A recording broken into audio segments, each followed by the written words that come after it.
Hello viewers, তোমাদেরকে সকলকে আজকের পর্বে স্বাগত। তো এটা আমাদের কথা মতো রিমোট সেন্সিং অ্যান্ড জিআইএসের পর্ব 2, যেখানে আমরা 25 থেকে 50টি প্রশ্ন আলোচনা করব। তো এর আগের পর্বে আমরা 1 থেকে 25টি কোশ্চেন আলোচনা করেছি বিস্তারিতভাবে। তো আশা করি তোমাদের সেটা সকলেরই ভালো লেগেছে। এই পর্বের আলোচনাও নিশ্চয়ই ভালো লাগবে আশা রাখি। তবে একটা কথা এখানে আমি বলছি যে এর পিডিএফটা আমি পার্ট 1-এ অ্যাড করে দিয়েছি, সেখান থেকে তোমরা অনেকেই নিশ্চয়ই ডাউনলোড করে নিয়েছো। কিন্তু একটা জিনিস তোমরা আমাকে একটু কমেন্ট করে জানাও যে পিডিএফটা তোমরা ঠিকভাবে ডাউনলোড করতে পারছো কিনা, আর পিডিএফে কোনো সমস্যা আছে কিনা, অর্থাৎ আমি যেগুলো এখানে দেখাচ্ছি বা বিস্তারিত আলোচনা করছি সেগুলো সবগুলো ঠিকঠাক আছে কিনা, কারণ আমি এই বিষয়টা বুঝতে পারছি না। তো তোমরা একটু আমাকে কমেন্ট করে জানিও। ওকে, তো চলো আজকের 26 নম্বর প্রশ্ন আমরা একটু দেখে নিই কী রয়েছে। 26 নম্বর প্রশ্নে কী আছে দেখো, কি বলেছে। একদম আগের দিনের থেকেই শুরু হয়েছে। আগের দিন আমরা শেষ করেছিলাম ইফপ থেকে, তাই তো? ইফপের ডিটেলসটা পড়েছিলাম এখান থেকে। তো সেখান থেকেই প্রশ্নটা শুরু হয়েছে। 26 নম্বর প্রশ্নে কি বলেছে দেখো, ইফপ কোন এককে প্রকাশ করা হয়? A square kilometre, b degree, c metres per second and d bits. তো আমরা মূল প্রথম থেকে প্রশ্ন অপশানগুলো দেখে নেওয়া। কিলোমিটার্স এটা কিন্তু ইফপকে দেখানো হয় না, কারণ ইফপ আমরা এর আগের ভিডিওতে জেনেছি যে অ্যাঙ্গুলার মেজারমেন্ট, অর্থাৎ এই যে ডিটেক্টর বা সেন্সরের যে অ্যাঙ্গুলার মেজারমেন্ট, যেটা একটা পিক্সেলকে কভার করছে, সেই অ্যাঙ্গেলটাকে আমরা কি বলছি? ইফপ। তাহলে অ্যাঙ্গেল যদি হয় তাহলে সেটা নিশ্চয়ই ডিগ্রিতেই প্রকাশ করা হয়, কারণ আমরা জানি কৌণিক পরিমাপ সর্বদা ডিগ্রিতে প্রকাশ করা হয়। আর তার মানে এইগুলো কোনোটাই নয়, অপশান বি হয়ে গেল অ্যান্সার। এবার দেখো স্কোয়ার কিলোমিটার, তাহলে এটা কোনটাকে রিপ্রেজেন্ট করবে? এটা রিপ্রেজেন্ট করবে তোমরা সোয়াত, যেটা আমরা পড়েছি ইফপ টিফপ এবং সোয়াত, সেই সোয়াতটাকে রিপ্রেজেন্ট করবে কিলোমিটারে। আর মিটার পার সেকেন্ড এটা ইএমআর এর স্পিড, আলোর যে গতিবেগ, অর্থাৎ স্পিডকে বা গতিবেগকে রিপ্রেজেন্ট করবে। আর বিট আমরা আগের দিন পড়েছি যে রেডিওমেট্রিক রেজুলেশনের ক্ষেত্রে বিট বাইট এগুলো পড়েছিলাম। তো রেডিওমেট্রিক রেজুলেশনকে যে ইউনিট দ্বারা প্রকাশ করা হয় সেটা হচ্ছে কি? বিট দিয়ে। ক্লিয়ার? এই বিষয়টা লেখা আছে। নেক্সট আমরা চলে এসেছি কোশ্চেন নাম্বার 27।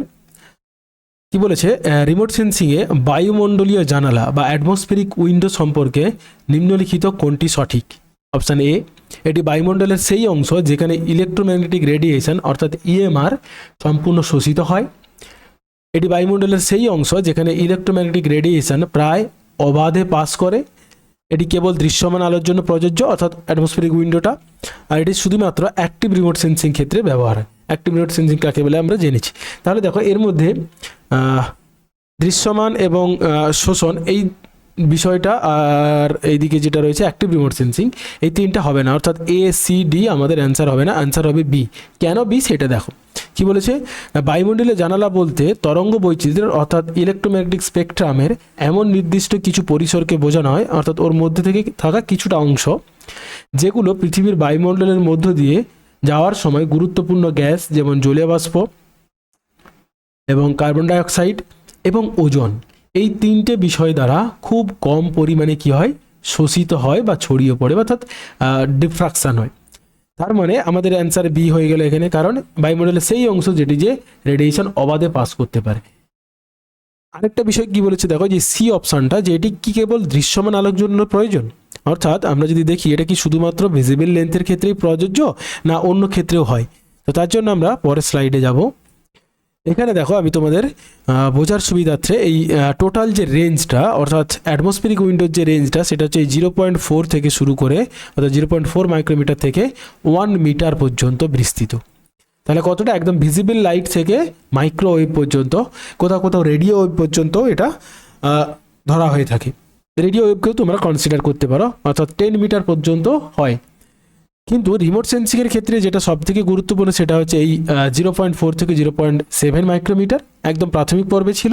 আর এখন হচ্ছে এই থার্মাল, মাইক্রোওয়েভ এবং রেডিও ওয়েভ এইগুলো। আরেকটা বিষয় এখানে দেখো, এই ভিজিবল যে লেন্সটা সেটাকে আমরা আর একটা নামে জানি কি? Optical window. আবার এটাকে আমরা বলি নিয়ার ইনফ্রারেড উইন্ডো, এটাকে বলা হয় মাইক্রোওয়েভ উইন্ডো, আর রেডিও ওয়েভ উইন্ডো বলা হয়ে থাকে। তার মানে শুধুমাত্র অ্যাটমসফেরিক উইন্ডো কোনো একটা নির্দিষ্ট রেঞ্জ নয়, মানে কোনো একটা নির্দিষ্ট যে ভিজিবল বা ইনফ্রারেড এমনটা নয়, কতগুলো তরঙ্গ দৈর্ঘ্যের নির্দিষ্ট লেন্থের মধ্যে থাকে। এটা ছবির মাধ্যমে বিষয়টা ক্লিয়ার হয়ে যাবে। দেখো এই যে এই যে ফাঁকা অংশগুলো দেখছো হোয়াইট কালার, এইগুলোর মাধ্যমে মানে এইখান উপর থেকে সৌরশক্তি আসছে এবং বায়ুমণ্ডলের মধ্যে দিয়ে ভূপৃষ্ঠ পর্যন্ত পৌঁছাচ্ছে। তার মধ্যে দেখো এই দিকটা হচ্ছে ব্লু, অর্থাৎ এই দিকটা ক্রমশ ছোট হচ্ছে তরঙ্গদৈর্ঘ্য, আলট্রাভায়োলেট, তারপর এক্স রে, গামা রে, এইগুলো। আর এদিকে আছে লং ওয়েভলেন্থগুলো। এই যে দেখো ব্লু, গ্রিন, রেড, এই অংশটা একদম আর্থ সারফেস পর্যন্ত ছুঁয়ে গেছে, মানে এটা পৌঁছতে পারে। তারপরে ইনফ্রারেড এবং সবশেষে যেটা রেডিও ওয়েভ, যেটা আমাদের এখন রিমোট সেন্সিংয়ে ব্যবহার করা হয়, কিন্তু আগে এটা অতটা গুরুত্বপূর্ণ ছিল না। ফলে এই অংশটাকেও আমরা অপটিক্যাল উইন্ডোর মধ্যে নিয়ে আসবো। এছাড়াও অর্থাৎ এই 0.4 থেকে আপ টু 10 মিটার পর্যন্ত এই অংশটা ছাড়া এবং 0.4 মিটারের নিচে অর্থাৎ ব্লু থেকে এক্স রে, গামারে, এই অংশটা কি হয় বায়ুমণ্ডলের বিভিন্ন ওই যে জলীয় বাষ্প, ওজোন, এইগুলো দ্বারা শোষিত হয়েছে। সব থেকে ভালো আমরা জানি যে ইউভি রে, আলট্রাভায়োলেট, যেটা ওজোন স্তর দিয়ে আমাদের শোষিত হয়েছে। তো ইউভি রে থেকে যেগুলো আরও ছোট ছোট, যেমন কসমিক, এক্স রে, গামা রে, এগুলোও কিন্তু একই রকমভাবে বায়ুমণ্ডলের উপস্থিত বিভিন্ন গ্যাসীয় অণু এবং পরমাণু দ্বারা, যেমন হাইড্রোজেন, অক্সিজেনের অণু পরমাণু দ্বারা শোষিত হয়ে যায়। ফলে ওইগুলো আর পৃথিবীতে এসে পৌঁছতে পারে না। কিন্তু যদি ওগুলোটা পৃথিবীতে এসে পৌঁছতো তাহলে আমরা কেউ বাঁচতাম না কোনোদিন, কারণ একটা ইউভি রেই আমাদের টোটাল পৃথিবীকে ধ্বংস করার জন্য যথেষ্ট। তারপরে তো এক্স রে, গামারে আরও বেশি করে এলে আরও বিপজ্জনক হবে। ওকে, নেক্সট আমরা চলেছি কোশ্চেন নাম্বার 28-এ। কি বলেছে না, ইএমআর অর্থাৎ ইলেকট্রোম্যাগনেটিক রেডিয়েশন তরঙ্গ দৈর্ঘ্যের এবং কম্পাঙ্ক কি সম্পর্কযুক্ত? অর্থাৎ ইএমআর এর তরঙ্গ দৈর্ঘ্য এবং ফ্রিকোয়েন্সি, কম্পাঙ্ক বলতে এই যে ফ্রিকোয়েন্সিকে বোঝানো হয়েছে, সেটার সম্পর্ক কি? অপশানগুলো দেখে নাও। Directly proportional, inversely proportional, no relation, equal. তো এটাকে বোঝার জন্য আমাদের একটা ফর্মুলা রয়েছে, তার সাথে সাথে আমরা একটা ছবি দেখে নেব। আমরা অলরেডি এই ছবিটা দেখেছি, ইএমআর বলা হয়। দেখো কি বলেছে, তরঙ্গ দৈর্ঘ্য। তরঙ্গ দৈর্ঘ্য বলতে এই যে প্রত্যেকটা যে ওয়েভলেন্থ, সেই ওয়েভলেন্থকে বলা হয়েছে, অর্থাৎ একটা ক্রেস্ট আর একটা ক্রেস্টের মধ্যে যে ডিস্টেন্স, তাকে বলা হচ্ছে তরঙ্গ দৈর্ঘ্য। আর ফ্রিকোয়েন্সি মানে কি, কোন একটা নির্দিষ্ট পয়েন্টকে একটা নির্দিষ্ট সময়ে কতগুলো তরঙ্গ দৈর্ঘ্য পাস করছে, সেটাকে আমরা কি বলছি, ফ্রিকোয়েন্সি। তার নম্বরকে আমরা বলছি ফ্রিকোয়েন্সি। তাহলে দেখো এই দিকটাতে তরঙ্গ দৈর্ঘ্যের পরিমাণ ছোট, আর এই দিকে দেখো তরঙ্গ দৈর্ঘ্য অনেক বেশি। তার মানে ফ্রিকোয়েন্সি তাহলে কার বেশি? অবশ্যই যার তরঙ্গ দৈর্ঘ্য ছোট তার ফ্রিকোয়েন্সি বেশি হবে, এবং যার তরঙ্গ দৈর্ঘ্য বড় তার ফ্রিকোয়েন্সি কম হবে। অর্থাৎ দুটোর তাহলে রিলেশন কি, ইনভার্সলি প্রপোর্শনাল, অর্থাৎ বৈপরীত্য সম্পর্কযুক্ত। এটা কিন্তু মনে রাখবে, কারণ এখান থেকে কোশ্চেন আসে। সেই সাথে সাথে একটা ফর্মুলাও তোমরা মনে রাখবে, এখান থেকে ছোট বড় অনেক ছোট ছোট ম্যাথ দিয়ে দিতে পারে, সেই জন্য আমি জাস্ট বলেছি। অথবা এখান থেকে এই যে ধরো এই সিম্বলটাকে বলা হয় ল্যামডা, এটা কার সিম্বল? তরঙ্গ দৈর্ঘ্য বোঝাতে ব্যবহার করা হয়। এই এফ, এটাকে কিসের জন্য ব্যবহার করা হয়? ফ্রিকোয়েন্সি বোঝাতে এফ ব্যবহার করা হয়। আর এখানে যে সি সিম্বলটা ইউজ করেছে, এটা বলা হয় স্পিড অফ ইএমআর। সেটা কত আমরা এর আগেও জেনেছি, 3 × 10⁸ মিটার পার সেকেন্ড। তো এর ফর্মুলাটা যদি দেখো, তাহলে ল্যামডা সমান, অর্থাৎ তরঙ্গ দৈর্ঘ্য সমান 1/f, অর্থাৎ ইনভার্সাল যে রিলেশনটা আমি বলছি বিপরীত সম্পর্কযুক্ত, সেইটা বোঝাচ্ছি। এই ফর্মুলাটাও তোমরা মনে রাখবে, এখান থেকে ছোট বড় ম্যাথমেটিক্যাল ক্যালকুলেশনও পরীক্ষায় দিয়ে দেয়। Next question number 21। একটি তরঙ্গের পরপর দুটি শৃঙ্গের মধ্যবর্তী দূরত্বকে কি বলা হয়? কম্পাঙ্ক বা ফ্রিকোয়েন্সি, ওয়েভলেন্থ বা তরঙ্গ দৈর্ঘ্য, অ্যামপ্লিটিউড বা বিস্তার, বা ফেজ। তো আমরা একটা ছবি দেখে নেব। দেখো এটা ইলেকট্রোম্যাগনেটিক বা ইএমআর এর একটা ছবি। এখানে দেখো এই যে ক্রেস্ট আর এদিকের ক্রেস্ট, এই দুটোর মধ্যে যে ডিস্টেন্স, তাকে আমরা কি বলি? ওয়েভলেন্থ বা ল্যামডা আমরা জানলাম। তাহলে দুটি তরঙ্গের শীর্ষের মধ্যে দূরত্বকে কি বলা হয়? ওয়েভলেন্থ। এটা আমরা ফোল্ডে পড়েছি, ওশানোগ্রাফিতে পড়েছি, ওয়েভের বিভিন্ন কম্পোনেন্টগুলো একই রকম, একই জিনিস এখানেও সেম কম্পোনেন্টগুলো ইউজ করা হয়, শুধু ইউনিটগুলো চেঞ্জ হয়ে যায়। এছাড়াও আরও কিছু বিষয় আছে। দেখো এই ইএমআর এর মধ্যে আমরা জেনেছি যে ইএমআর হচ্ছে কি, ইলেকট্রিক আর ম্যাগনেটিক ফিল্ডের সংমিশ্রণ। তো ইলেকট্রিক ফিল্ড বা তড়িৎ ক্ষেত্র কি না, এটি ইএমআর তরঙ্গের একটি পরিবর্তনশীল তড়িৎ ক্ষেত্র। এটি তরঙ্গের বিস্তারের পথে লম্বভাবে বা পারপেন্ডিকুলার বিস্তার লাভ করে। অর্থাৎ এই দিকে দেখো, এই যে অ্যারো চিহ্ন দিয়ে দেখাচ্ছে তোমার তরঙ্গটা কোন দিকে যাচ্ছে, লেফট থেকে রাইটের দিকে। তো এই লেফট থেকে রাইটের দিকে যাওয়ার সময় তড়িৎ ক্ষেত্র, এই যে রেডটা দেখছো, রেড কালারের এটা হচ্ছে ইলেকট্রিক্যাল ফিল্ড। এইভাবে গতিপথের সঙ্গে এইভাবে তারা যাতায়াত করে এগিয়ে চলে। তো এটা কি করে পারপেন্ডিকুলার, অর্থাৎ লম্বভাবে, অর্থাৎ এই যে এই লাইনটা হচ্ছে তরঙ্গের গতিপথ, এই দিকে যাচ্ছে, তার সঙ্গে সঙ্গে তড়িৎ ক্ষেত্রটা কি হচ্ছে, লম্বভাবে অবস্থান করে আছে। এটাও মনে রাখবে, পরীক্ষায় পড়তে পারে। একই সঙ্গে সঙ্গে ম্যাগনেটিক ফিল্ড, এই যে ব্লু কালারের যে অংশটা, এটা ম্যাগনেটিক ফিল্ড বলে। এটাও দেখো পারপেন্ডিকুলার রয়েছে, তড়িৎ ক্ষেত্রের সঙ্গে লম্বভাবে এবং তরঙ্গের গতিপথের সাথেও লম্বভাবে বিস্তার করে। অর্থাৎ ম্যাগনেটিক ফিল্ড এবং ইলেকট্রিক ফিল্ড অথবা এবং movement of or direction of wave সবগুলোই কিসের সঙ্গে রিলেটেড? পারপেন্ডিকুলার বা লম্বভাবে রিলেটেড। এই ছবিটার মাধ্যমে তোমরা কিন্তু বিষয়টা ক্লিয়ার করে যাবে। প্রত্যেকের সঙ্গে লম্বভাবে অবস্থান করে থাকে। নেক্সট আমরা ফ্রিকোয়েন্সি মেজারমেন্ট করি কার সাহায্যে? তার যে ইউনিট তাকে বলা হয় hertz, kilo hertz, mega hertz, এইভাবে ক্যালকুলেশন করা হয়। আর অ্যাম্প্লিটিউড কি না তরঙ্গের উচ্চতা, অর্থাৎ এই মিডিয়াল লাইন থেকে একটা ক্রেস্টের উচ্চতা অথবা এই মিডিয়াল লাইন থেকে একটা ট্রাফের উচ্চতা, অর্থাৎ এই যে নিচের অংশ এটাকে আমরা বলি ট্রাফ, তার উচ্চতাকে আমরা কি বলি? অ্যাম্প্লিটিউড। আর ফেজ কি না তরঙ্গের অবস্থান বা কৌণিক পার্থক্য, অর্থাৎ এই যে তরঙ্গ একটা করে যাচ্ছে,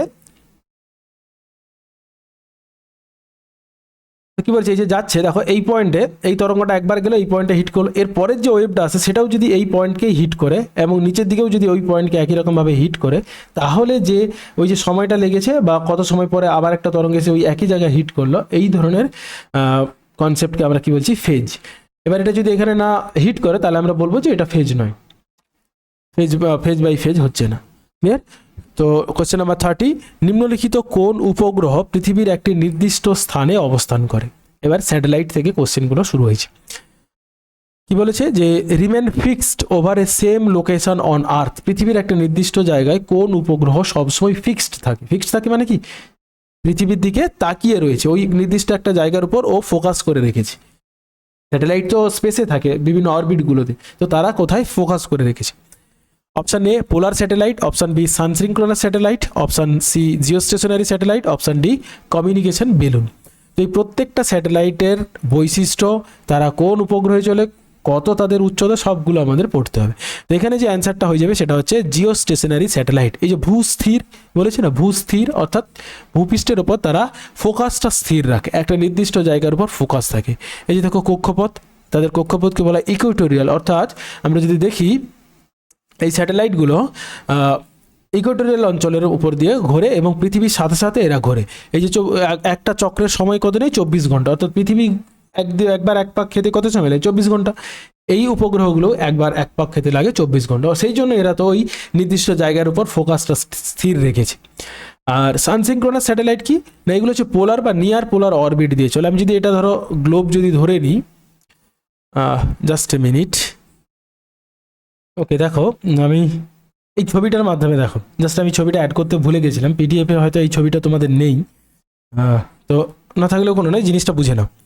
দেখো জিওস্টেশনারি স্যাটেলাইটগুলো এই যে ইকুয়েটোরিয়াল অঞ্চল এই বরাবর এরা সবসময় মুভ করে, অর্থাৎ পৃথিবীর সাথে সাথে পশ্চিম থেকে পূর্ব দিকে এরা ঘুরতে থাকে। আর সানসিনক্রোনাস স্যাটেলাইট কোনগুলো? যেগুলো পোল টু পোল, অর্থাৎ উত্তর পোল মেরু থেকে দক্ষিণ মেরু এইভাবে ঘুরতে থাকে, সেই স্যাটেলাইটগুলোকে আমরা বলি সানসিনক্রোনাস স্যাটেলাইট। এবার কেন সানসিনক্রোনাস? কারণ এটা বা এরা কি করে দেখো, cross the same area or Latitude at same local or solar time, অর্থাৎ সূর্য যেভাবে একটা নির্দিষ্ট আমাদের দ্রাঘিমা রেখাগুলোকে বা অক্ষরেখাগুলোকে ক্রস করে করে যায় এবং তার সঙ্গে সঙ্গে টাইমটাও আমরা ঠিক করি, ঠিক একই রকম এই সানসিনক্রোনাস স্যাটেলাইটগুলো সূর্যের সাথে সাথে একটা নির্দিষ্ট অক্ষরেখাগুলোকে তাদের লোকাল টাইম অনুযায়ী ক্রস করে যায়, সেই জন্য একে ক্রোনাস বলে। কারণ কি ক্রোন সিনক্রোনাস মানে সম, ক্রোন সান, এই জন্য সূর্যের সঙ্গে সমলে বা সূর্য সামঞ্জস্য উপগ্রহ।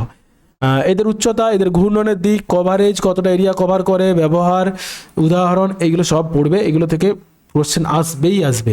যদি রিমোট সেন্সিংয়ের এই পার্ট থেকে কোশ্চেন আসবে তো এইরকম জায়গা থেকেই কোশ্চেন আসবে, অবশ্যই এগুলো ভালো করে মুখস্থ করবে। নেক্সট কোশ্চেন নাম্বার 31 কি বলেছে না, নিম্নলিখিত কোনগুলির মধ্যে জিওস্টেশনারি উপগ্রহ সম্পর্কে সঠিক নয়? অর্থাৎ এই যে সূর্য ভূস্থির স্যাটেলাইট তার সম্পর্কে কোনটা সঠিক নয়? Option A the orbit at 36,000 kilometre, তারা মূলত জিপিএস ট্রেকিংয়ের জন্য ব্যবহৃত হয়।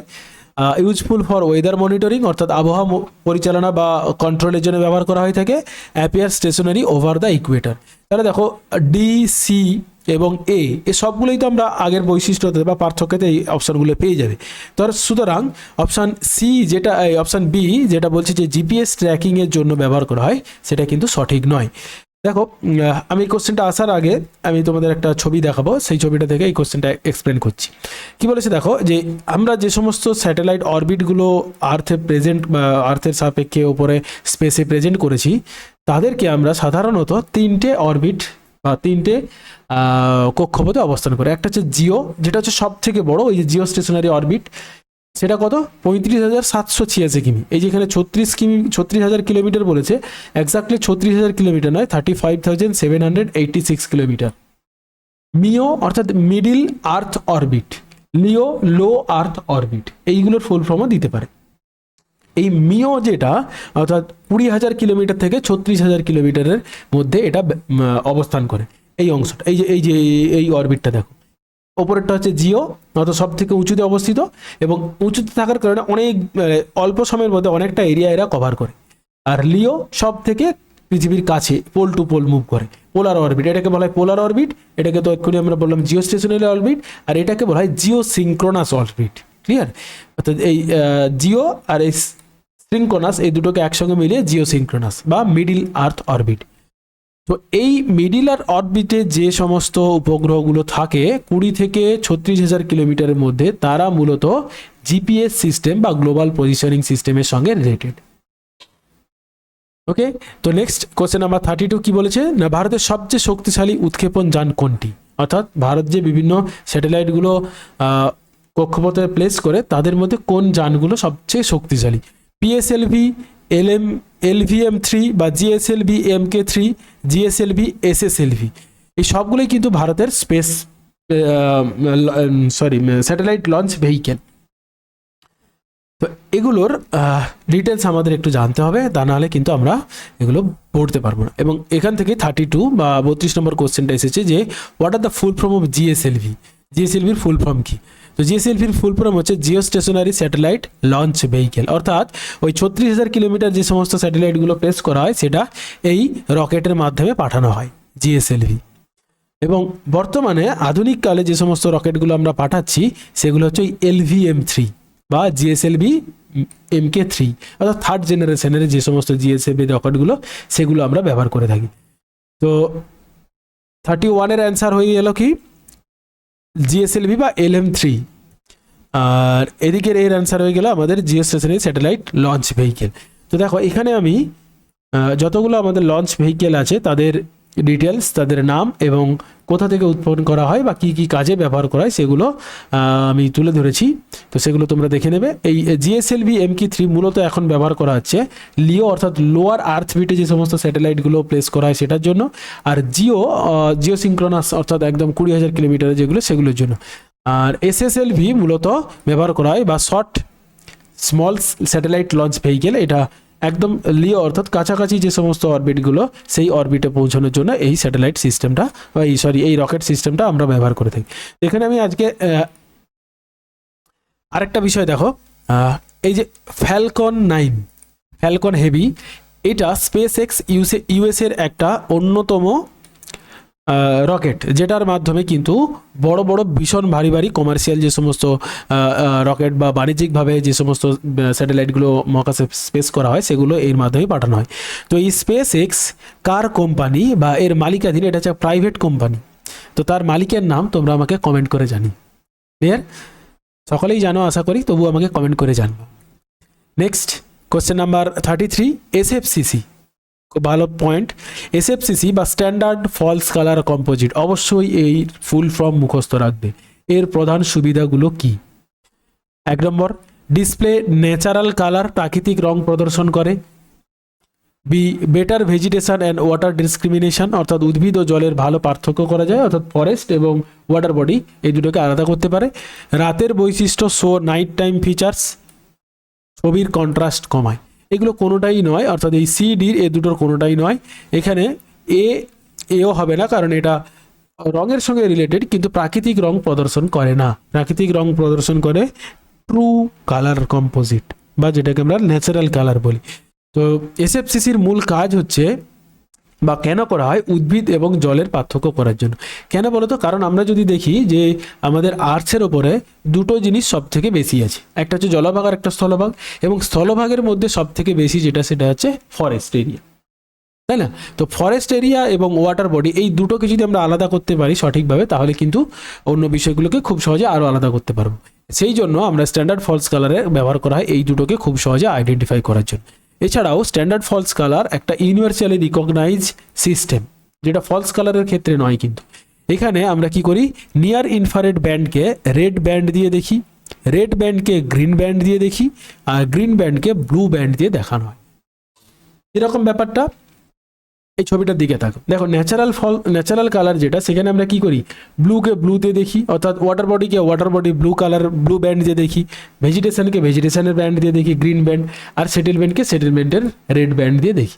কিন্তু ফলস কালার কম্পোজিটে এটা কেন করা হয়, কারণ এখানে আমরা একটা সমস্যা দেখতে পাই।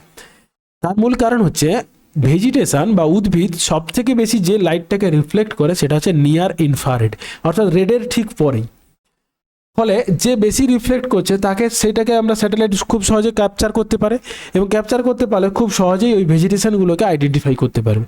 সেই জন্য আমরা কি করি, আর নিয়ার ইনফ্রারেডটা কি আমরা খালি চোখে দেখতে পাই না, তো খালি চোখে না দেখতে পারে সেটাকে আমরা আইডেন্টিফাই করবো কি করে, সেই জন্য আমরা কি করি, নিয়ার ইনফ্রারেড যে ব্যান্ডটা রয়েছে অর্থাৎ 0.7 পরে, সেই ব্যান্ডটাকে আমরা কি দিয়ে দেখি, রেড ব্যান্ড দিয়ে। এই যে বলেছি না, নিয়ার ইনফ্রারেডকে দেখা হয় রেড ব্যান্ড দিয়ে, রেডকে দেখা হয় গ্রিন ব্যান্ড দিয়ে, আর গ্রিন ব্যান্ডকে দেখা হয় ব্লু ব্যান্ড দিয়ে। তো এটাই হচ্ছে ফলস কালারের স্ট্যান্ডার্ডিটি, এটা কিন্তু সব ক্ষেত্রে প্রযোজ্য। তো এটা কিন্তু ফলস কালারের ক্ষেত্রে হয় না, ফলস কালারের ক্ষেত্রে আমরা যে কোনো ব্যান্ড ইউজ করতে পারি। তুমি রেডের জন্য হয়তো তুমি ইয়েলো ইউজ করতে পারো, গ্রিনের জন্য তুমি হোয়াইট ইউজ করতে পারো, যেমন খুশি ইউজ করতে পারো, সেটা কোনো, কিন্তু স্ট্যান্ডার্ড ফলস কালারে তোমাকে এই নিয়মটা ফলো করতেই হবে। নেক্সট কি বলেছে, যেটা আমি বললাম, উদ্ভিদ এবং জলাশয়কে আলাদা করার জন্য ব্যবহার করা হয়। ওকে, কোশ্চেন নাম্বার 33 কি বলেছে, বিশ্বব্যাপী স্বীকৃত অর্থাৎ সমগ্র বিশ্ব জুড়ে স্বীকৃত রঙের মিশ্রণে কোন ধরনের কালার কম্পোজিট ব্যবহৃত হয়? এই যে ইউনিভার্সালি রিকগনাইজ কালার কম্পোজিট কোনটা? এখানে অপশানগুলো কিন্তু একটু কনফিউজিং। প্রথমে যে টিসিসি বা ট্রু কালার কম্পোজিট, এফসিসি বা ফলস কালার কম্পোজিট, এসএফসিসি বা স্ট্যান্ডার্ড ফলস কালার কম্পোজিট, এবং পিসিসি বা প্যানক্রোমেটিক কালার কম্পোজিট। তো প্রথমেই দেখো যে অপশানগুলো আমরা ক্যান্সেল করি, সেটা হচ্ছে ডি তো হবে না, কারণ প্যানক্রোমেটিক একটা নির্দিষ্ট ব্যান্ড, এটা কোনো কালার কম্পোজিট নয়। ফলস কালার কম্পোজিট আমি এখনই বললাম যে এটা আমাদের যে কোনো কালার তুমি ইউজ করতে পারো, তার মানে তো ইউনিভার্সালি রিকগনাইজ নয়, তোমার ইচ্ছে মতো তুমি অ্যাপ্লাই করতে পারবে, এখানে যে ইউজার তার স্বাধীনতা থাকে। নেক্সট ট্রু কালার এবং স্ট্যান্ডার্ড ফলস কালার। দেখো ট্রু কালার, এই যদি ট্রু এবং এসএফসিসি দুটো থাকে তখন তোমরা ট্রু কালারটা করবে, কারণ এটা ইউনিভার্সালি সব ক্ষেত্রে রিকগনাইজ এবং সকলে এটা বুঝতে পারে। কিন্তু এসএফসিসিটা কিছু কিছু ক্ষেত্রে আমরা কোনো দেশ হয়তো সেটাকে মেনটেন করে না অনেক ক্ষেত্রে। তো যদি এখানে দুটো অপশানই থাকে অর্থাৎ ট্রু এবং এসএফসিসি, তাহলে অবশ্যই ট্রু করবে, আর যদি ট্রু কালার কম্পোজিট না থাকে তাহলে অবশ্যই এসএফসিসি করবে। ক্লিয়ার? এছাড়াও এখানে তোমাদের দেখো এই তিনটে যে কালার কম্পোজিট তাদের ডিফারেন্সটা আমি এখানে দিয়েছি, তোমরা পড়বে ভালো করে, কারণ এই ডিফারেন্স থেকে কিন্তু কোশ্চেন আসবে। ক্লিয়ার? নেক্সট আমি চলে আসছি কোশ্চেন নাম্বার, আচ্ছা আরেকটা ভীষণই গুরুত্বপূর্ণ জিনিস দেখো, এটা কিন্তু অবশ্যই লাগবে, এটা তোমরা প্রিন্ট করে সুন্দরভাবে সাজিয়ে রাখবে। এখানে বিভিন্ন ন্যাচারাল ফিচার্স অর্থাৎ আর্থে যে সমস্ত আমরা ফিচার্সগুলো দেখি, সবুজ উদ্ভিদ, বনভূমি, জলাভূমি, মাঠ, ঘর বাড়ি, মরুভূমি, কৃষিজমি, রেলপথ সবগুলো আছে, এবং স্যাটেলাইট ইমেজে তাদের কোন কালারে রিপ্রেজেন্ট করা, এবং স্ট্যান্ডার্ড ফলস কালারে, অবশ্যই ফলস কালারে স্ট্যান্ডার্ড ফলস কালারকে তাদেরকে কোন কালারে রিপ্রেজেন্ট করা হয়। এখানে আমি একটা তোমাদের বোঝার সুবিধার্থে স্যাটেলাইট ইমেজ দিয়েছি, যেখান থেকে তোমরা এই স্ট্যান্ডার্ড ফলস কালারের কালারগুলো বুঝতে পারবে। জাস্ট আমি দুটো তিনটে জিনিস একটু বলে দিচ্ছি। দেখো জলাশয়কে আমরা এই ব্লু কালার দিয়ে দেখি, এই যে দেখো ডার্ক ব্লু বা ব্ল্যাক। আচ্ছা এই যে এই অংশটা, এটাও কিন্তু একটা ওয়াটার বডি। তো ব্ল্যাক কখন হয়, যখন ওয়াটার বডিটা খুব গভীর হবে অর্থাৎ তার ডেপথ অনেক বেশি হবে, তখন সেটা ব্ল্যাক দ্বারা রিপ্রেজেন্ট করা হবে। আর যখন তার ডেপথটা একটু হালকা হবে তখন সেটাকে আমরা হালকা বা ডিপ ব্লু দিয়ে দেখাই। এটা একটা রিভার, সেই জন্য এটা হালকা রিভার, সাধারণত এটা হয়তো অগভীর রিভার, সেই জন্য হালকা ব্লু কালার দিয়ে দেখানো হয়েছে। আর আরেকটা জিনিস যেটা হচ্ছে আরবান এরিয়া। দেখো আরবান এরিয়াকে আমরা ব্লুইশ হোয়াইট বা গ্রিন দিয়ে দেখাই, অর্থাৎ সেটেলমেন্টকে কিন্তু আমরা রেড কালার দিয়ে দেখাই না। এখানে কি দেখায়, এই যে অংশটা দেখছো তো হালকা হালকা করে ব্লু বা হোয়াইট ইজ ব্লু বা গ্রিনের মতো দেখতে, এই যে নদীর চারদিকে, এইগুলো সব হচ্ছে কি সেটেলমেন্ট। আর ভেজিটেশনকে যেটা দেখো কি বলছে, ঘন সবুজ ব্রাইট রেড, এই যে অংশগুলো দেখতে পাচ্ছ, এই অংশটা এগুলো সব হচ্ছে কি ভেজিটেশন। আর তার মধ্যে এই যে পিঙ্ক কালারের যে অংশগুলো দেখছো, পিঙ্ক এগুলো হচ্ছে সব এগ্রিকালচার এরিয়া, অথবা ইয়েলো কালারে যখন দেখবে সেগুলো হচ্ছে সব আমাদের এগ্রিকালচার। তো এইভাবে তোমরা প্রত্যেকটা কালারের সঙ্গে ম্যাচ করে পড়বে, আশা করি মনে থাকবে, কোনো সমস্যা হবে না। Next question number 34, aerial photography. আমাদের নেক্সট যে পার্টটা রয়েছে সিলেবাসে সেইটার থেকে কোশ্চেন আসবে। এরিয়াল ফটোগ্রাফি হলো এমন একটি পদ্ধতি যেখানে ছবি তোলা হয় শুধুমাত্র কৃত্রিম উপগ্রহের সাহায্যে, পৃথিবীর ওপর থেকে বিমান বা ড্রোনের সাহায্যে, স্থলভিত্তিক স্টেশন থেকে অর্থাৎ গ্রাউন্ড বেস স্টেশন থেকে, এবং সাবমেরিন থেকে অর্থাৎ ডুবোজাহাজ থেকে। তো এরিয়াল ফটোগ্রাফি কাকে বলে সেটা আমাদের জানবো, তাহলে আমরা অ্যান্সারটা পেয়ে যাব। কি বলেছে দেখো, এরিয়াল ফটোগ্রাফি বলতে বোঝায় পৃথিবী পৃষ্ঠের ছবি যা তোলা হয় বিমান বা হেলিকপ্টার বা ড্রোনের মতো বায়বীয় প্ল্যাটফর্ম থেকে। এই বায়বীয় প্ল্যাটফর্ম বলতে যারা বাতাসের ওপর ভর করে ভেসে বেড়ায়, তাই তো। এটি স্যাটেলাইট ইমেজারির মতো নয়। কারণ নয় কেন? কারণ স্যাটেলাইট যে আমরা মহাকাশে স্পেস করি সেটা কিন্তু অনেকটা উঁচুতে, মানে আমাদের যেটা অ্যাটমসফিয়ার তার অনেক বাইরে, 36,000 কিলোমিটার। অ্যাটমসফিয়ার আমরা 10,000 কিলোমিটার পর্যন্ত জানি, তার বাইরে অর্থাৎ স্পেসে, ফলে এটা স্যাটেলাইট ইমেজের নয়। তাহলে এরিয়াল ফটোগ্রাফি কোনটা? বায়ুমণ্ডলের মধ্যে, ট্রোপোস্ফিয়ার, উইথিন ট্রোপোস্ফিয়ারের মধ্যে আমরা যখন এই ছবিগুলো তুলব as a remote sensing process, তখন তাকে আমরা কি বলি? Aerial photography. এটা স্যাটেলাইটের থেকে বিভিন্ন আলাদা, এই পার্থক্যগুলোও আমরা আসবো। নেক্সট কি বলেছে দেখো না, এরিয়াল ফটোগ্রাফি সার্ভে পদ্ধতির তুলনায় বেশি কার্যকারী নিম্নের কোনটির জন্য? অর্থাৎ আমরা যে গ্রাউন্ড সার্ভে বা ফিল্ড সার্ভে করি তার থেকে এরিয়াল ফটোগ্রাফি কোথায় বেশি কার্যকারী? 1, এতে বেশি সময় লাগে। 2, কেবলমাত্র ছোট এলাকা কভার করে। বৃহৎ এলাকা পাখির চোখে দেখা দৃষ্টিভঙ্গি প্রদান করে। দুর্গম এলাকায় ব্যবহার করা যায় না। দেখো এরিয়াল ফটোগ্রাফি এতে বেশি সময় লাগার কথা নয়, কারণ বিমানের সাহায্যে আমরা ছবিটা তুলে যাব। কেবলমাত্র ছোট এলাকা কভার করে, এটাও ঠিক নয়, মানে এই সার্ভের সঙ্গে এরিয়াল টোপোগ্রাফি যদি আমরা কম্পেয়ার করি। আবার দুর্গম এলাকায় ব্যবহার করা যায় না এমনটাও তো নয়। কিন্তু সব থেকে বেশি যেটা গুরুত্বপূর্ণ সেটা হচ্ছে বৃহৎ এলাকাকে পাখির চোখে দেখা যায়। অর্থাৎ পাখি যখন আকাশে ওড়ে, সে যেমন আমি যদি উদাহরণ দিই যে বাজ পাখি যখন আকাশে উড়ে যায় সে কিন্তু তার চোখ থাকে কোথায়? নিচের দিকে। সে অতটা উপর থেকে নিচের সারফেসকে দেখছে, ফলে সে অনেকটা অঞ্চল জুড়ে দেখতে পায় এবং তার শিকারকে সে সেই মতো করে অ্যাটাক করে। ঠিক এরিয়াল ফটোগ্রাফির ক্ষেত্রেও একই রকম বার্ডস আই ভিউর মতো দেখা হয়। সেই জন্য আমরা অনেকটা জায়গা এবং এর রেজলিউশন অনেক ভালো হয় স্যাটেলাইট ইমেজের থেকে। তো সেই জন্য এখানে অপশান সি হয়ে যাবে আমাদের অ্যান্সার, যে এরিয়াল ফটোগ্রাফি হচ্ছে বার্ডস আই ভিউর জন্য সার্ভে পদ্ধতির থেকে অনেক বেশি বেটার। নেক্সট, নিম্নলিখিত কোন স্ক্যানার পৃথিবী পৃষ্ঠে স্ক্যান করতে ঘূর্ণায়মান আয়না ব্যবহার করে? ঘূর্ণায়মান মানে রোটাটিং মিরর। অপশানগুলো দেখে নিই, পুশবুম স্ক্যানার, হুইস্কবুম স্ক্যানার, সার এবং থার্মাল স্ক্যানার। সার বলতে সিনথেটিক অ্যাপারচার রেডার, এটা তো একটা সেন্সর, এটা কখনোই এখানে হবে না। নেক্সট, হুইস্কব্রুম আর পুশব্রুম, আমরা একটা ডেফিনেশন এবং ছবির মাধ্যমে বিষয়টা বোঝার চেষ্টা করব। হুইস্কব্রুম অর্থাৎ সঙ্গে মনে রাখবে rotation, across the track A scan করে। এই ছবিটার দিকে তাকাও, এই যে হুইস্কব্রুম মানে তোমাকে একটা ঝাঁটা ধরিয়ে দিয়েছে, ঝাঁটাটা এদিকে একবার যাচ্ছে, এদিকে একবার যাচ্ছে। ক্যামেরাটাও ঠিক এখানে ওই এরিয়াল ফটোগ্রাফির ক্ষেত্রে বা বেলুনের তলায় যে ক্যামেরা লাগানো থাকে বা তোমাদের ড্রোনের যে ক্যামেরা লাগানো থাকে, এখানে ক্যামেরাটা কি হয় এইভাবে রোট করে, একবার লেফট সাইডে যায় একবার রাইট সাইডে যায়, তাদেরকে আমরা কি বলি? হুইস্কব্রুম স্ক্যানার। এবং যেহেতু এরা যাচ্ছে সেই জন্য, এবং এইদিকে দেখো এই ক্যামেরাটা এইদিকে এগিয়ে আসছে এবং যখন যাচ্ছে এদিকে একবার যাচ্ছে, আবার ওখান থেকে সেই দোলনার মতো এদিকে একবার আসছে, একবার দুলে ও ছবি তুলে যাচ্ছে। ফলে একে আমরা কি বলি? অ্যাক্রস দ্য ট্র্যাক, বা যে যাত্রাপথে ও ছবি তুলে যাচ্ছে সেটাকে আমরা বলি অ্যাক্রস। এই যে অ্যাক্রস দ্য ট্র্যাক, এটাও আসতে পারে যে কোনটা অ্যাক্রস দ্য ট্র্যাক ছবি তুলে, তাহলে এখানে অপশান হয়ে যাবে হুইস্কব্রুম।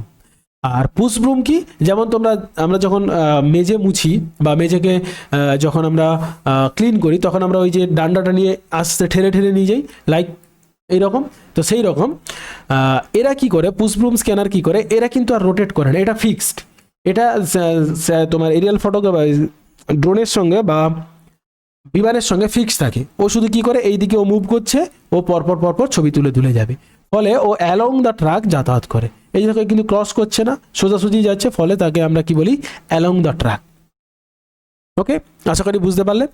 নেক্সট কোশ্চেন নাম্বার 36, একটি এরিয়াল ফটোগ্রাফির কেন্দ্রীয় বিন্দুকে কি বলা হয়? Photograph is refer as a centre point of aerial photography. কি বলা হয়? নাদির পয়েন্ট বা নাদির বিন্দু, প্রিন্সিপাল পয়েন্ট বা প্রধান বিন্দু, আইসো সেন্টার পয়েন্ট বা আইসো সেন্টার, পার্সপেক্টিভ সেন্টার বা পার্সপেক্টিভ কেন্দ্র। তো এখানে আমি এটা বোল্ড করে রাখছি, মানে এটাই অ্যান্সার নয়। তো তোমরা যারা পিডিএফ পেয়ে গেছো সেটা নিশ্চয়ই দেখতে পেয়েছো যে এখানে অ্যান্সার কিন্তু অন্যটা আছে। কোনটা আছে? সেটা হচ্ছে বি, প্রিন্সিপাল পয়েন্ট। তো কেন প্রিন্সিপাল পয়েন্ট সেটা এবার আমাদের বুঝতে হবে। তো তার আগে আমরা ডেফিনেশনগুলো দেখে নিই প্রত্যেকটার। কি বলেছে? নাদির পয়েন্ট, ক্যামেরা সোজা নিচে যে ভূমির যে বিন্দুতে লম্বভাবে প্রক্ষেপ করে, প্রক্ষেপ মানে তার অ্যাক্সিসটা যেখানে ভূমির সঙ্গে ম্যাচ করে, তাকে আমরা কি বলি? নাদির পয়েন্ট। এটা ছবি দেখো, আরেকটা ছবি দেখো, তাহলে বিষয়টা আরো ক্লিয়ার হবে। দেখো, এটা একটা ক্যামেরা, এইটা এইভাবে কোনাকুনি ভাবে আছে, আর এটা একটা ক্যামেরা, এটা সোজাসুজি আছে। ক্লিয়ার? এই দুটো বিষয় কি, এটাকে বলা হয় ট্রু ভার্টিক্যাল এরিয়াল ইমেজ, আর এটাকে বলা হয় টিল্টেড ভার্টিক্যাল বা টিল্টেড এরিয়াল ইমেজ। তো এই টিল্টেড এরিয়াল ইমেজের ক্ষেত্রে আমরা নাদির পয়েন্ট, প্রিন্সিপাল পয়েন্ট, আইসো সেন্টার, পার্সপেক্টিভ সেন্টার, এগুলো এই তিনটে আমরা আলাদা করে দেখব। তাহলে দেখো, ক্যামেরাটা এইভাবে কোনাকুনি আছে, তো ক্যামেরাটা সোজাসুজি, ক্যামেরাটার ফোকাস বিন্দু নেই, ক্যামেরাটা সোজাসুজি ভূপৃষ্ঠের যে সোজা বা যে বিন্দুতে কাট করছে তাকে আমরা কি বলছি? নাদির পয়েন্ট।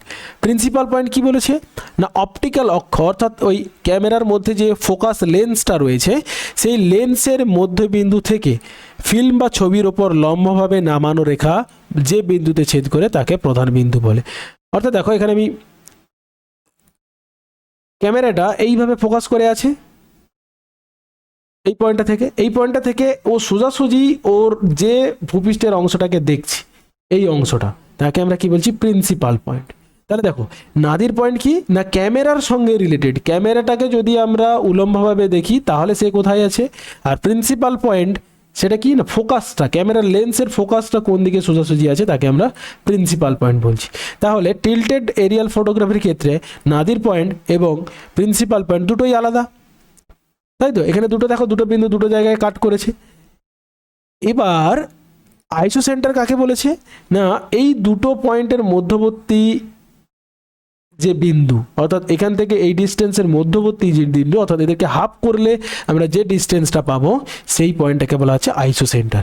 তাই বলেছে দেখো, প্রিন্সিপাল পয়েন্ট এবং নাদির পয়েন্টের মাঝখানের বিন্দু যেটা ছবির বক্রতা পরিমাপ ও সংশোধনে সাহায্য করে তাকে আমরা বলি আইসো সেন্টার।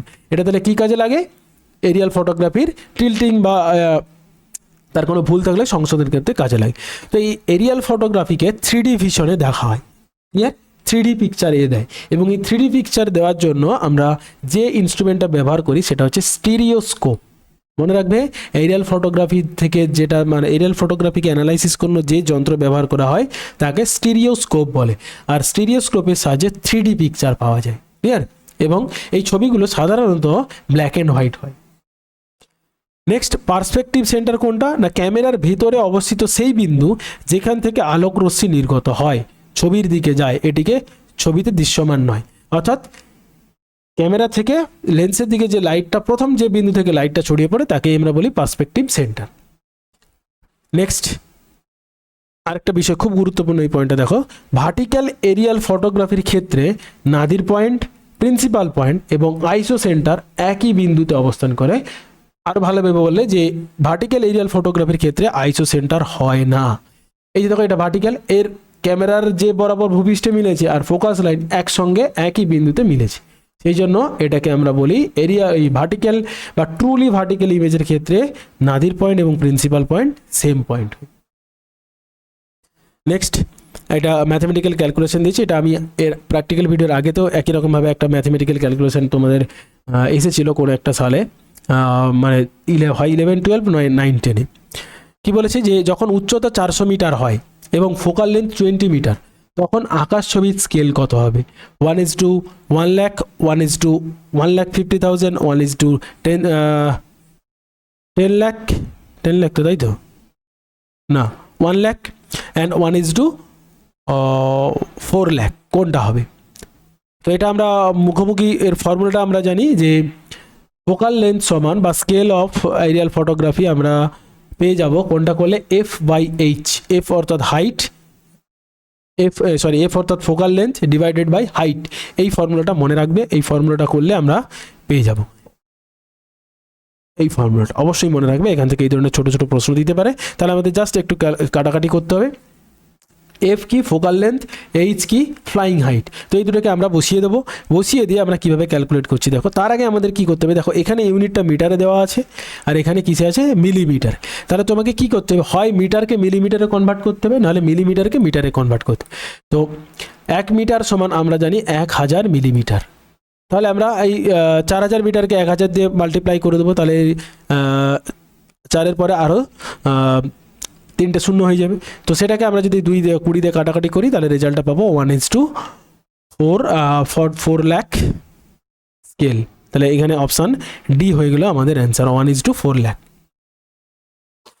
নেক্সট কোশ্চেন নাম্বার 38 কি বলেছে, নিম্নলিখিত এরিয়াল ফটোগ্রাফিতে কোনটিতে ছবিতে দিগন্ত দেখা যায়, অর্থাৎ নিচের কোন এরিয়াল ফটোগ্রাফিতে দিগন্ত দেখা যায়। দিগন্ত বা হরাইজন, দিগন্ত বা হরাইজন কাকে বলে তোমরা জানো? তো যারা জানো তারা তো খুবই ভালো, যারা জানো না তাদের জন্য আমি বলি, দেখো তোমরা যদি কোনোদিন ফাঁকা মাঠে যাও, আমরা যদি কোনো ফাঁকা মাঠে গিয়ে দাঁড়াই, তাহলে যদি আকাশের দিকে দেখি দেখব যে আমাদের কিছুটা দূরে মনে হচ্ছে কোনো একটা সার্কেল করে আকাশটা পুরো মাটির সঙ্গে মিশে গেছে, এরকমভাবে মনে হয়। তো যারা এটা দেখোনি তারা দেখবে যে কোনো জায়গায় দাঁড়ালে দেখবে ওই কিছুটা দূর থেকে সার্কেল হয়ে আকাশটা যেন মনে হচ্ছে ওখানে মাটির সঙ্গে মিশে গেছে। যে লাইন বরাবর আকাশটা ওই রকম আমাদের চোখে দেখতে পাচ্ছি সেই লাইনটাকে বলা হয় হরাইজন বা দিগন্ত। তো এরিয়াল ফটোগ্রাফির ক্ষেত্রে কোনটা এই ধরনের দিগন্তকে দেখা যায়, vertical, low oblique, high oblique, infrared.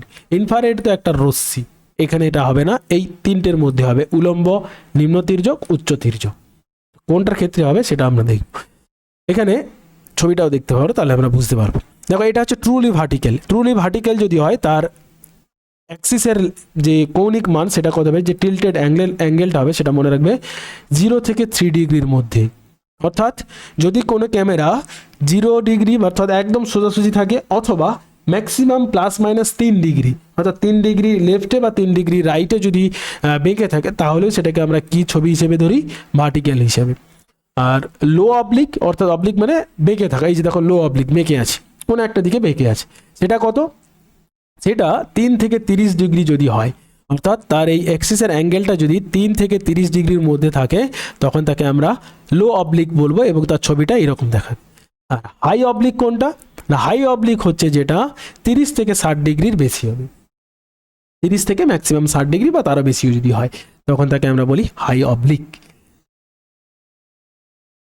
এবং সেদিক থেকে যদি দেখি এই হাই অবলিক, এই দেখো এদিকে যে ক্যামেরার যে মানে একটা যে সাইড ছিল সেটা একদম উঠে গেছে, অর্থাৎ দিগন্তটাকে খুব সুন্দরভাবে এই লাইন বরাবর হয়তো দিগন্তটা আছে, হরাইজনটা আছে, তাহলে হরাইজন বা দিগন্ত রেখাটাকে আমরা খুব সুন্দরভাবে হাই অবলিক ছবির মাধ্যমে দেখতে পারো, যার ছবিটা এইভাবে এইরকম হয় এবং এর অ্যাঙ্গেলটা কত হয় 30 থেকে 60 ডিগ্রি বা 60+।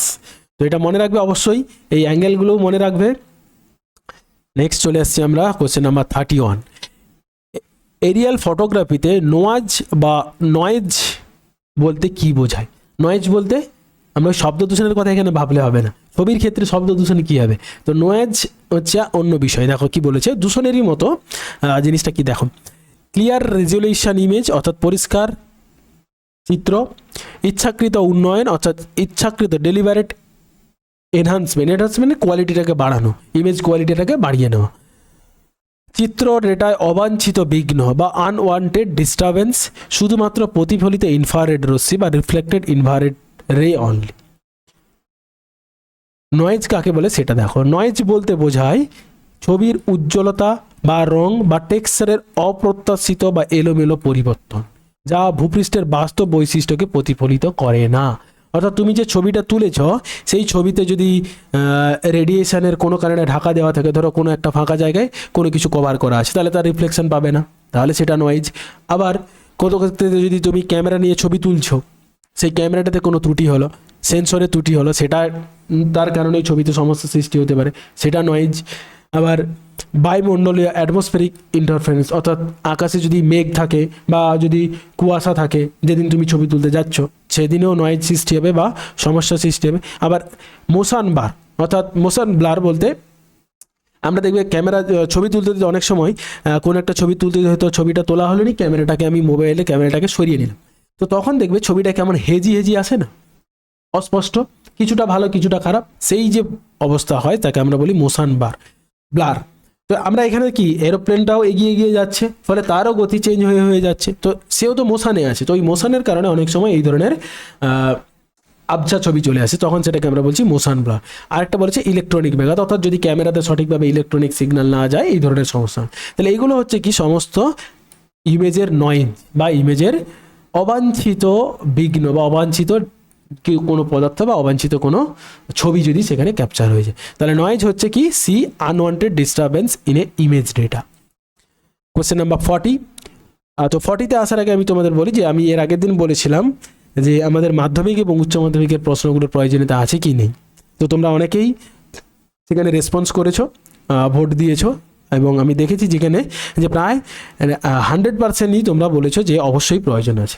তো আমিও তারপর কালকের পরের থেকে আমি ওই কোশ্চেনগুলো খোঁজা শুরু করেছি। কয়েকটা কোশ্চেন পেয়েছি মানে রিসেন্ট ইয়ারে 2025-এর, কিন্তু প্রিভিয়াস ইয়ারের কোশ্চেনগুলো এখনও সেভাবে পেয়ে উঠিনি। তো তোমাদের যদি কারো কাছে থাকে তো আমাকে একটু কমেন্ট করে জানিও, তাহলে আমাকে ওই ছবিটা তুমি যদি আমাকে পাঠাও তাহলে আমি ওখান থেকে কোশ্চেনগুলোকে রেডি করতে পারবো। ওকে, তো চলো আমরা 40 নম্বর কোশ্চেনটা দেখে নিই। কি বলেছে, নিম্নলিখিত কোন ওভারলে পদ্ধতিতে কেবলমাত্র ইনপুট ও ওভারলে স্তরের মিলিত বা ওভারল্যাপিং অংশ রক্ষিত হয়। ওভারল্যাপিং থেকে এসেছে এরিয়াল ফটোগ্রাফির একটা পার্ট। এর আগের দিন আমি কোনো একটা ছবিতে বলেছিলাম যে এরিয়াল ফটোগ্রাফিতে সাধারণত আমরা ওভারল্যাপিং দেখি। ফরওয়ার্ড ওভারল্যাপিং অর্থাৎ সামনের দিকে থাকে 60% এবং সাইড ওভারল্যাপিং থাকে কত পার্সেন্ট, 20 থেকে 30%। এটা তো আমরা ওই কোশ্চেন আলোচনা করছি, সেটা নিয়ে আর বলছি না, দেখে নিও। তো এখানে আর একটু বিশদে আমরা জানবো ওভারল্যাপিংয়ের পদ্ধতিগুলোকে। 1 union, 2 intersect, C clip, D erase. তো এইগুলো সম্বন্ধে জাস্ট একটু কনসেপ্ট নিয়ে রাখো। কোনটা প্রথমত ইন্টারসেক্ট, কি বলেছে না এই পদ্ধতিতে ইনপুট এবং ওভারলে লেয়ারের মধ্যে শুধুমাত্র যেসব অংশ পরস্পরের সঙ্গে মিলে যায় ওভারল্যাপ করে শুধুমাত্র সেই অংশগুলোকে আউটপুট হিসেবে সংরক্ষিত হয়। এখানে কি হয়, দুটো ইমেজকে ওভারল্যাপ মানে কি একটা ইমেজের ওপর আর একটা ইমেজকে আমরা চাপিয়ে দেবো, একই জায়গার একই স্থানের হয়তো বিভিন্ন সময়ের ইমেজ, তো সেগুলোকেই আমরা কি বলি ওভারলে। এখানে দেখো এই যে স্কোয়ার ইমেজটা এটা হচ্ছে ইনপুট লেয়ার বা বেস লেয়ার, আর এই সার্কেলটা হচ্ছে ওভারল্যাপিং লেয়ার, অর্থাৎ ওই বেসের উপর চাপিয়ে দেওয়া হয়েছে। ইন্টারসেক্টে দেখো কি বলেছে যে যেটুকু অংশ ওভারল্যাপ করেছে, তাহলে এখানে দুটো ইমেজের এইটুকু অংশই ওভারল্যাপ করেছে, ফলে আউটপুটে তোমাকে শুধু ওই অংশটাই দেখাবে, তখন তাদেরকে আমরা কি বলছি ইন্টারসেক্ট। তাহলে এখানে কি বলেছে ইনপুট এবং আউটপুট লেয়ার উভয়ই মিলিত অংশ সংরক্ষিত হয়েছে, শুধু এর ওভারল্যাপিং লেয়ারটা সংরক্ষিত হয়েছে, পুরো ইমেজটা সংরক্ষিত হয়নি, তার মানে এটা হবে না। নেক্সট চলে আসে ইউনিয়ন, কি বলেছে না ইনপুট এবং ওভারলে উভয় স্তরের সমস্ত বৈশিষ্ট্য মিলিয়ে একটি নতুন লেয়ার তৈরি করে।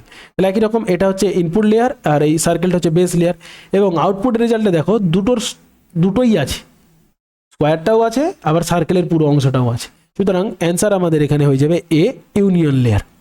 এছাড়াও আরও দুটো লেয়ার আমাদের জানতে হবে, সেগুলো জেনে রাখো, পরীক্ষায় থাকতে পারে। একটা হচ্ছে ক্লিপ আর একটা হচ্ছে ইরেজ।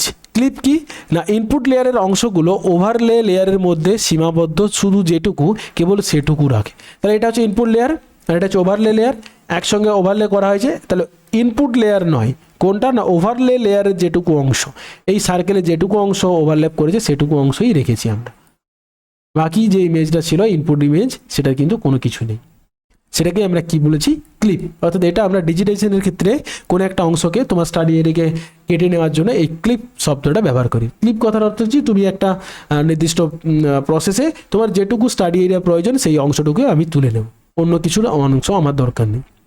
আর ইরেজে কি বলেছে দেখো ছবিটার দিকে বোঝালে ঠিক ক্লিপের উল্টো, কি আছে না যে অংশটা ওভারল্যাপ করেছে ইনপুট লেয়ারের ওপরে এবং আউটপুট লেয়ারে অর্থাৎ ওভারলেইং লেয়ারের, সেই অংশটুকু আমরা এখানে বাদ দিয়ে দিয়েছি, বাকি পুরো অংশটাই এখানে রয়েছে। ক্লিয়ার? তাহলে ক্লিপের ঠিক বিপরীত হচ্ছে কি ইরেজ। এই ছবিগুলো থেকে এগুলো একটু নিজেদের মতো করে বুঝে নেবে।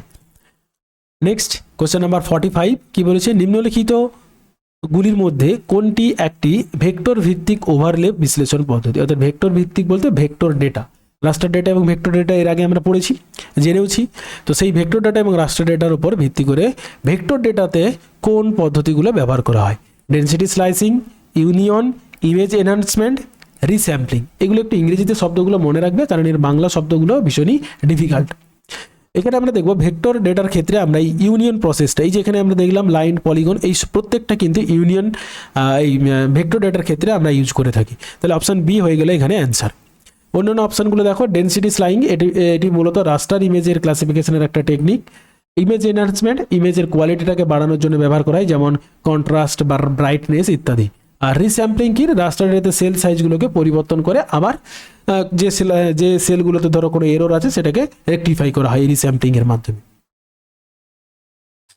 নেক্সট কোয়েশ্চেন নাম্বার 46 কি বলেছে, ল্যান্ডসেট 8 স্যাটেলাইট সিস্টেমে নিচের কোন সেন্সরটি ব্যবহৃত হয়। এখানে অপশানটা চিহ্নিত করাই আছে OLI। তাহলে আর অন্যান্য অপশানগুলো আমি বলছি না, কিন্তু OLI এর ফুল ফর্ম আমাদের জানতে হবে। শুধু তাই নয়, এর সঙ্গে সঙ্গে এগুলো হচ্ছে সবই ল্যান্ডসেট ইমেজের সেন্সর, এর প্রত্যেকটার ফুল ফর্ম জানতে হবে এবং কোন স্যাটেলাইটে ইউজ করা হয়েছে। বিশেষ করে এই 8 এবং 9 এইটা মনে রাখবে, OLI এবং OLI 2, 8, 9 এগুলো মনে রাখবে, এগুলো কিন্তু খুব গুরুত্বপূর্ণ প্রশ্ন। ল্যান্ডসেট 8-এ ব্যবহার করা হয়েছে OLI এবং ট্রিজ বলে থার্মাল ইনফ্রারেড সেন্সর, এই দুটো সেন্সর ব্যবহার করা হয়েছে। MSS এর ফুল ফর্ম হচ্ছে multispectral scanner.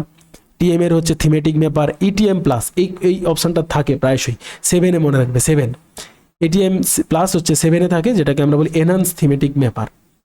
OLI operation land imager, এর ফুল ফর্ম পড়ে operation land imager, not image, clear, imager কিন্তু। এর সাথে সাথেও আমাদের ইসরোর যে সমস্ত সেন্সরগুলো আছে, আমাদের অর্থাৎ ইন্ডিয়ার যে সমস্ত স্যাটেলাইট সিস্টেমের সেন্সরগুলো আছে সেগুলোর নাম মুখস্থ রাখতে হবে।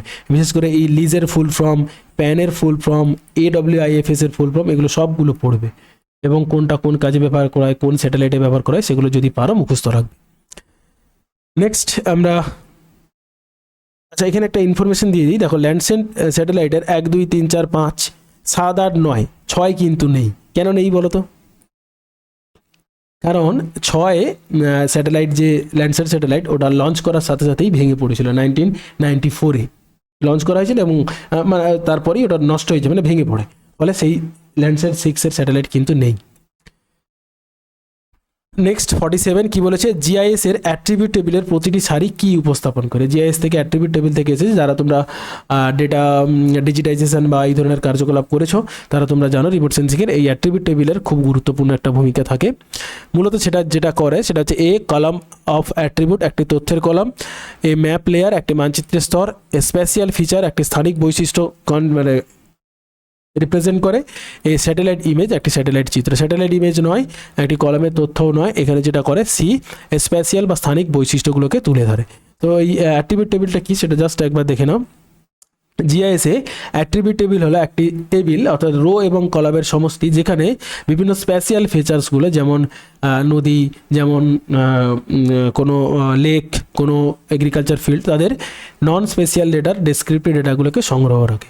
এখানে রো বরাবর কি হয়, ভৌগোলিক বৈশিষ্ট্য যেমন রাস্তা, নদী ইত্যাদি, এবং কলাম বরাবর তাদের বিভিন্ন বৈশিষ্ট্যগুলো, তো নদীর নাম কত, নদীর দৈর্ঘ্য কত, বা কোনো জেলার নাম কি, জেলার এরিয়া কতটা, জেলায় কতজন জনসংখ্যা বাস করে, সেই জনসংখ্যার তাদের শিক্ষার হার কেমন, এই সমস্ত ফিচার্সগুলোকে আমরা কলাম বরাবর তুলে ধরি। আর অ্যাট্রিবিউট রো বরাবর আমরা তুলে ধরি বিভিন্ন ভৌগোলিক বৈশিষ্ট্যগুলোকে। একটা ছবি তোমাদের এখানে দেখাবো, এই যে দেখো এখানে তিনটে ফিচার আছে, রোড, লেক এবং মার্কেট। এই 1, 2, 3 বরাবর দেখো কি লেখা আছে, রোড, মার্কেট, লেক, অর্থাৎ স্পেশাল ফিচার্সগুলো আমরা রো বরাবর দেখাচ্ছি এবং তাদের নাম, তাদের দৈর্ঘ্য, এগুলো কি হচ্ছে সব কলাম বরাবর, এইভাবে একাধিক কলাম দিয়ে আমরা সেগুলোকে দেখাই। তো সেই টেবিলটাকে বলা হয় অ্যাট্রিবিউট টেবিল। এটা ArcGIS এর একটা গুরুত্বপূর্ণ ফিচার্স ডিজিটাইজেশন করার ক্ষেত্রে।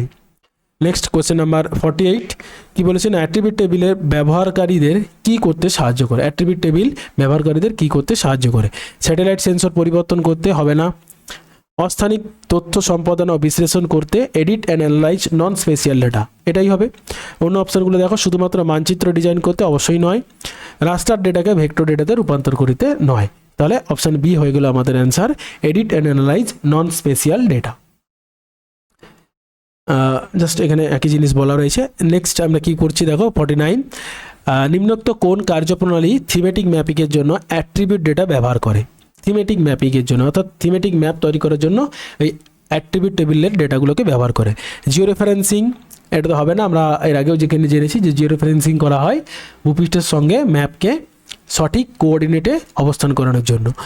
সিম্বলাইজেশন বা প্রতীকীকরণ, ইমেজ রেকটিফিকেশন এবং ডিজিটাইজেশন। ইমেজ রেকটিফিকেশন আমরা জেনে গেছি যে ইমেজের কোয়ালিটিটাকে ভালো করার জন্য, ইমেজের মধ্যে থাকা বিভিন্ন এররগুলোকে সংশোধন করে তাকে সুন্দরভাবে উপস্থাপন করার জন্য ইমেজ রেকটিফিকেশন করা হয়।